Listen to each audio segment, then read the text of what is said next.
Hello and welcome to Gamers of War Master of None, and the second attempt of our hardcore vanilla hardcore Nuzlocke, because this happened last time. If you haven't checked the previous video yet, you can do. If you don't want to, then let's get into our adventures. We pretty much start off the same as our first attempt, but from here the character name is going to be short of the channel name instead.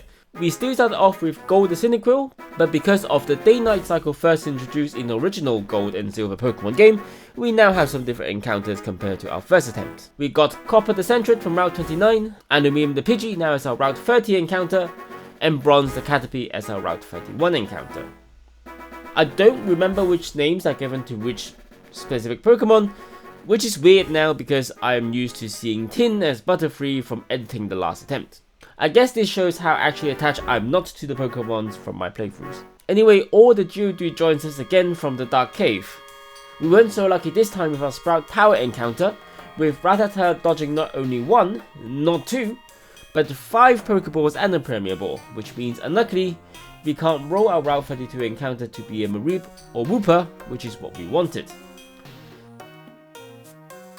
But we did finally manage to get Iron the Rattata after refilling our stock of Pokeballs. Elder Lee was a breeze this time, leading with Aluminium to gust down Bellsprout, then switch out to Ore to rock throw Hoothoot to Oblivion, then a switch to Gold to ember the last Bellsprout. Fogner again was easy with Ore, just rock throwing all day, not missing a single hit even with a sand attack from Pidgey. Slightly different this time, we pick up an old rod from the Poké Center outside of Union Cave. Then backtracked all the way to Cherry Grove City to fish up Mercury the Magikarp. Admittedly it's not much use at the moment, but the more encounters we can pick up the better. And once it evolves into Gyarados, she'll be a force to be reckoned with. Bronze also evolved to Butterfree finally to be more useful. And we pick up Cobalt the Zubat in Union Cave after getting there again. We also picked up Rock Tomb on the floor below, which might prove useful going forwards, as well as backtracking again to Route 36 to pick up Rush Magic Gem, which would definitely be useful against Whitney. Calcium hatched from the egg and we can actually pick up an Everstone from Professor Elm, which could be useful, but what's more useful is this Shelbel just hiding behind this tree, allowing to heal every turn if we deal some damage. Finally getting through Union Cave onto Route 33, we got Tin the Hoppip. Before taking on Team Rocket in Slowpoke Well, Gold has evolved into Lava, and just embered Proton Zubat and Coughing to Smouldering Ashes. Rose Gold the Slowpoke was our encounter from the Slowpoke Well. Bugsy is our next gym leader, and we, for whatever reason, didn't employ the same status tactic we used in the first run, but just tried to brute force it with Gold, which didn't really work as Ember doesn't do enough damage. A second Ember activates Cypher's Citrus Berry, but we're already less than half from 2 quick attacks. So in come Ore to try and do a Rock Throw, but Cypher did a U-turn and took us down to just about half. I probably could have stayed in, but I decided to switch to Aluminium. But the damage Aluminium is dealing to Metapod isn't even enough to do a one-hit KO. When Cypher comes back in, Gust isn't even super effective anymore. Quick attack took us down to half, so out comes Rose Gold, which could maybe take one more hit, but for whatever reason I decided to switch into Bronze, which took a U-turn down to 2/3. But now we do have a super effective move against Kakuna. Cypher comes in for one last time, and luckily Sleep hits first time, which would give us a safe switch into Gold to finish it off. But not before we realize that Confusion does not do enough damage at all. But Cypher woke up immediately and hit us down to just 7 HP. We don't like losing starters in Nuzlocke, so we switch to Cobalt to take 2 quick attacks, which unfortunately does kill my underdeveloped bat. I'm not sure why I didn't switch into Ore earlier, but a Rock Throw finishes the fight. Our first casualty of the run, and again I'm panicking and not considering all my options. But that one turn save was also unlucky. I was wrong last video, and once you level past the level cap of a second gym, we can get a stab move from Hoppit. We just need to delay its evolution until the level cap of 19 where it learns Bullet Seed, which is going to be our answer to Croconaw, where we start our second rival fight. We led with Gold, which I was intended to get the curse, but forgot, so we switched into Bronze, who took the curse, and then into Rose Gold, who got locked into Mean Look. And the Confusion managed to finish off Ghastly. Zubat comes out next and we tried to do the same Confusion thing, but we got confused. I kinda forgot Zubat has bites, and I didn't want to risk a critical hit on Rose Gold. So we switched to Bronze just to get another Confuse Ray. A combination of bites and hitting himself in Confusion got Bronze down to 10 HP. So again we have to switch. I probably should have gone into Ore, but Aluminium finished the job with Quick Attack. Croconaw comes out last, and a couple of Sand attacks managed to bring it down all the way to -6. At which point we can switch into Tin the Skiploon for her debut, and got a full 5-hit Bullet Seed, including a crit. A second Bullet Seed finished the job. In the Ilex Forest, we picked up Iron the Oddish as a more competent grass type, and we also picked up the move Headbutt. We again picked up a Drowsy, which we traded for Muscle the Machop in Golden Rock City Department Store. This is going to be extremely useful for Whitney. And learning from the first run, we went up to Route 35 to get Magnesium the Nidoran male, which we evolved into Nidorino before taking up Whitney for the second time. Or rather the third time, because there was 2 times in the first attempt. Leading with Muscle, we nearly took up the fairy with Karate Chop, but it survived on a Sliver. On her heal turn, we used a Focus Energy to help boost our crit chances, and the second Karate Chop high rolled and managed to kill the fairy. Miltank outspeeds us, so we only managed to get 1 Karate Chop in before having to switch out to Bronze. This is a risky move because Miltank has Roll Out, which is super effective, as well as having a Lumberry which can clear status, both of which happened. We went for Poison Powder next turn, hoping the rollout would miss, but alas it didn't. Rose Gold came out to try and put Miltank to sleep, but not only did we get crit, but also flinch as well. Luckily the second stop didn't flinch or crit, so we managed to switch into Magnesium after. I think I was hoping for a Poison Point if Miltank wakes up, but we also have Double Kick as well, which we didn't manage to kill unfortunately, as Miltank survives on a Sliver and then heals. After 4 turns of sleep, we got attracted, but we broke through and Miltank survives on 1 HP again. A final switch into Ore means that we can Rock Smash our way into victory. We were quite lucky there, only losing Bronze. Having to deal with her crying again and getting the 3rd gym badge, we bring Mercury into the team, as the increased level cap means that we can now evolve her into a Gyarados and be useful. We also replaced Muscle with Iron, the now Gloom, and in the National Park we picked up Namebe, the Hoot Hoot. Instead of trying to get Sudowoodo on Route 36, we opted for a grass encounter, Megalium the Nidoran female. I'm not sure whether that counts as Droop's Claws, maybe, maybe not, not sure. On Route 37 we got Tombak the Statler, in the Burnt Tower we got Uranium the Coughing, and our 3rd fight with Lil Geo. We led with Rose Gold, but I'm not sure why we didn't just use Confusion to finish Ghastly off, instead of just wasting a turn to switch into Mercury after we got hit with Curse. A bite finishes off Ghastly, and in comes Magnemite. And for some reason we switched into Gold instead of Ore. So we got paralyzed and got hit to half, and then we switched into Ore to get confused.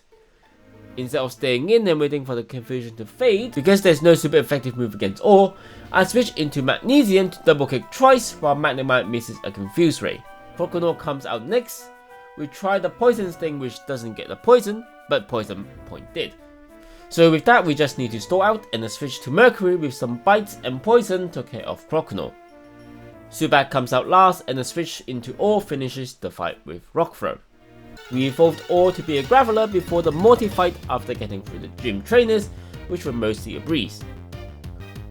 We led with Rose Gold and got paralyzed with a leg from Ghastly, which I guess in itself is a blessing and a curse, as it means we can't be put to sleep now with Hypnosis. A Confusion takes out Ghastly and Haunter comes in to hit us with the curse. Unfortunately we got paralyzed and had to switch out into Mercury to avoid the Dream Eater, and bit Haunter to death, and as Gengar misses his Hypnosis, we luckily landed a critical hit bite on Gengar, killing it off before it cause us any trouble. The last troublemaker didn't cause us any trouble, as it was pretty much just a repeat of the first one. No casualties this gym, and that's all I can ask for. On Route 39 we got Magnox the Magnemite, and backtracking a little bit back to Route 38, Moo Metal the Miltank. After climbing up the lighthouse with Magnox leading the charge, we picked up Alnico the Tentacle while surfing on Route 40. Once we got to Climewood City, we prepared ourselves for a rematch against Yusin, who we wiped Itu in the first attempt because we weren't prepared. We led with Mercury, and 2 bites take care of Drowsy. Electro comes out next, and then so we go on to Ore. We got hit low with Sonic Booms, but managed to 7 and 5 took care of it. Next is Haunter, and we switch into Rose Gold as he used Curse, so we switch out again into Mercury to just get locked in the Mean Look, and a bite take care of his business. It's not a hard fight at all, I just didn't have the right team last time because I wasn't expecting a fight. Aluminium nearly got OK'd by a gym trainer with Hitmonchan's Thunder Punch, and Tim nearly got killed by his Fire Punch, but Rose Gold managed to save the day. On another gym trainer, Rose Gold was trying to confusion the opposing Primeape, but he lived on the snivel on the second hit, and insurance from Primeape killed Rose Gold in 1. I think that's because of the 3 screeches we got hit with earlier. Alnico the now Firo comes in to take Rose Gold's place for the battle against Chuck. We led with Aluminium and immediately got outsped and got Rock Slide Flinch. I decided to stay in for a clean switch, and the insistence of Chuck wanting to focus punch, we managed to get Primeape down to red and almost to half after he healed, until we missed a quick attack, and Focus Button lands on Aluminium, who has lived on borrowed time for so long. Out comes Alnico, which has aerial ace so we never miss, and dispatches Primeape. Out comes Poliwrath, and we get paralyzed from his body slam, but we still manage to spam aerial ace and defeat Chuck for our 5th gym badge. I think the AI might see the kill with Focus Punch, so it keeps going for that, whereas Surf would also probably have killed as well, but the AI worked to our favor here. We head back to Olivine City to give the medicine to Amphi, and with all the gym trainers not fighting us, we did some quick prep and headed straight to Jasmine. She leads with Magnemite and we lead with Muscle. We got paralyzed first, but Revenge quickly dispatches Magnemite. Another Magnemite comes out and we both wasted a turn, and luckily Magnemite's second Supersonic missed as well, so Revenge got that done. Steelix is last. We do about a quarter of damage to Steelix with Revenge as Steelix sets up Sandstorm. Next turn Steelix went for Iron Tail, which luckily doesn't crit us, and with that damage we hit Para to end the fight. There was a bit of a luck factor in the fight that we only got fully paralyzed once and we didn't get crit, but all in all that was not a bad day's worth, getting 2 gyms done in one go. Continuing on our journey from Route 42, we catch Cadmium the Goldeen. I don't have cut on me, so I skipped the Steel Queen down below, just in case it leads into another fight. We put the Red Gyarados out of her misery, and because I don't remember what to do after the Red Gyarados encounter, I did a loopy loop and then finally talked to Lance to see him blast a Hyper Beam into a mere mortal, hopefully not killing him. We head down to clear the base, defeating Team Rocket, including the admin Petrol and a double battle with Ariana and her grunt boyfriend, while we team up with Lance. We mostly let Dragonite did all the work. After that we added one of the enslaved Electros to our box and named it Chrome. After struggling to solve a puzzle for a 5-year-old, we finally take on Price, the 7th gym leader. I forgot to check his team beforehand, so I let Gold into Seal, which is obviously a bad choice, so Magnos comes into while Hail is being set up. Magnos takes out Seal with a Thunder Shock and a Spark. Piloswine comes out next, and his ground typing is problematic to say the least to Magnox. So out comes Mercury as she's immune to ground moves. She also takes neutral damage to ice type moves as well, which is still not very effective against the Fire type Gold, which we pivot into. Luckily Piloswine missed the Blizzard, and we outsped with a Flame Wheel next turn. Dewgong comes out last, and we get Gold out of there to bring Maxwell back in again, and exchange blows with Dewgong, managed to paralyze it in the process. We should have switched out on this healing turn, but I got a bit greedy. Luckily Dewgong was paralyzed on the switch in. The next phase of the battle mostly consists of Dewgong being paralyzed and just eating karate chops. but eventually after a full restore and a sleep, Muscle managed to finish off the fight, winning us the 7th gym badge. We then had to cosplay as Team Rocket, only for Lil Geo to ruin it and starting the which wasn't too bad. Nambe nearly soloed Petrol team of wheezing and coughings, but just needed help from Mercury to finish off the last 2.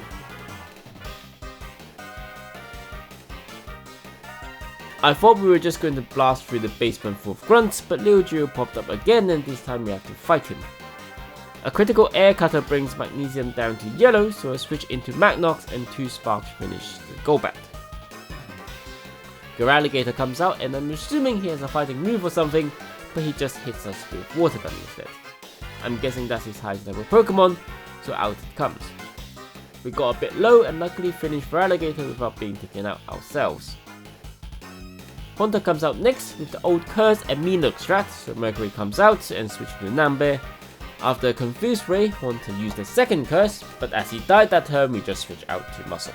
We got paralyzed and confused, but the Revenge took it out.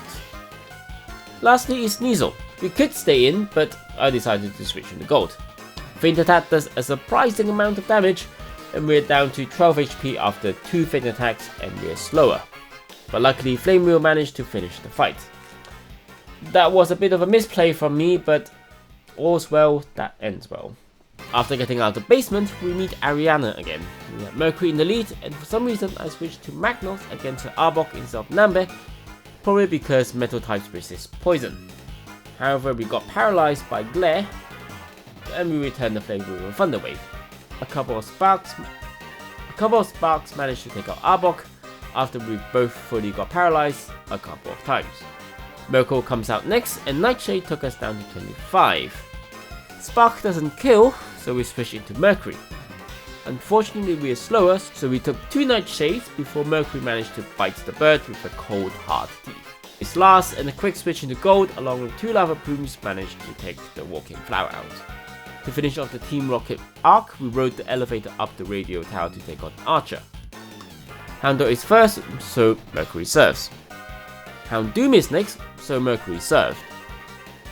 I took a teeny tiny bit of a risk as a critical hit here would kill, but Serve wins. Coughing is last and we switch out to Magnox. Spark doesn't do enough damage, so after a couple of turns we switched to Nambe to finish the fight with Confusion. And then we carried on our journey from Mahogany Town.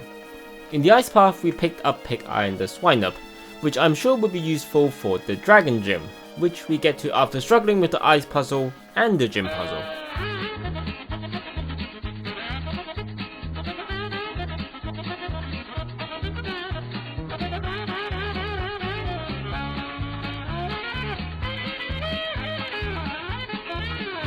For the fight we took out our Nico the Tentacruel, but we led with Mercury into Claire's Gyarados. Not sure why I did that, but I switched to our Nico to set up a Toxic Spike. We've taken 2 Dragon Rage now at this point, so we need to switch out, and Nambe it is to set up a Reflect. We finally switch out to Magnox and the Discharge takes out Gyarados after half the team is less than a half HP. Dragonair comes out next and we switch to Pig Iron to immediately get hit by a super effective Fire Blast. Should probably have checked the moves beforehand. I was switching to Gyarados to take a Fire Blast and we literally took no damage. An Ice Fang nearly takes it out, but she lives on the Sliver and paralyzes us with a Thunder Wave. And another 2 Ice Fan takes out the Dragonair after tanking a Dragon Pulse. Another Dragonair comes out, and Ice Fang along with the poison takes this one out with ease. Kingdra is last, but Ice Fang does little damage to it. I need to switch to Magnox, but I can't take any more damage, so out comes Nambe as a sacrifice. A Dragon Pulse and Hydro Pump 1-2 combo takes out Nambe, so Magnox can come out on a clean switch to deal super if never mind. And Magnox is slow. We don't really have much choice and we can only hope that we get it down to the red and let poison kill it, so we're just gonna throw everything we have and hope something sticks. Pig Iron is first and a Dragon Pulse takes that out. Mercury is next, who survives the Dragon Pulse but is fully paralyzed, so she didn't survive the second one. Nico would have finished it off, but Claire cheated and used a full restore, so we're back to square one with no poison. 2 poison jab bring Kingdra back to the yellow with poison. but just missed out on finishing Kingdra off. Gold is our last and final hope. And he's also too slow.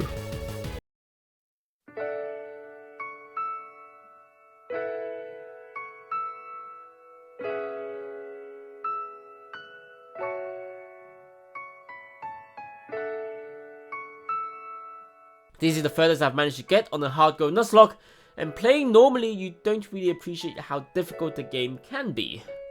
That being said, there are quite a lot of things I haven't considered with my gameplay. Mostly status and being outsped is my major issue. But I can't change that until later because there's already a couple of attempts recorded so far. If you made it this far, thank you for watching, subscribe for later adventures, and I'll see you on the next video on Gamer of All, Master of None.